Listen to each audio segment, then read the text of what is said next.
So Don Carlos is one of Verdi's later operas, and the really interesting thing is to see the development between his early style, like Hernani, a lot of the Louisa Miller even, and the later operas like Otello, Don Carlos specifically now, Falstaff. His chorus writing in the earlier operas is it's very impressive, a lot of unison writing, a lot of really loud stuff, really, if there's a victory, it's like loud and high and lots of instruments and offstage bands and all the rest of it. By the time you get to Falstaff, Don Carlos in this instance, there's a lot of really quiet moments. So, for example, in Act 1, where the chorus very triumphantly enter the stage because there's been a victory. And you would expect them to be incredibly high, loud, offstage band. It's just quite subdued. It's happy.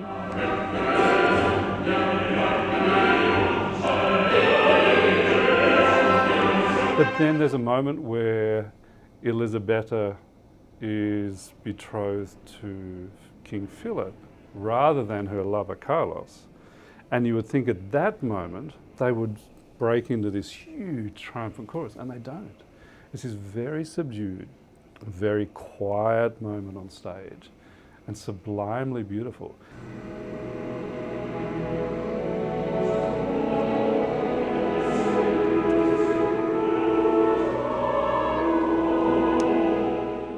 And you'd never find those moments in the early Verdi operas as you do in the late Verdi operas like Don Carlos.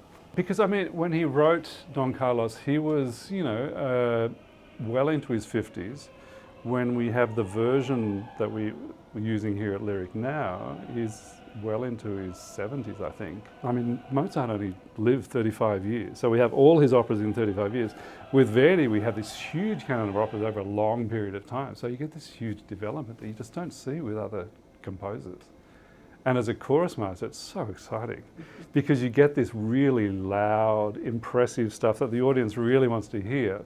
But then the moments for me in the chorus are those really intense moments that are so personal, and the chorus becomes this very sympathetic, empathetic character on stage that you just don't see in the early stuff. And it's all because this man is writing because of his life experience. He's gone through heartache and family tragedy and all the rest of it, and seen political unrest in Italy.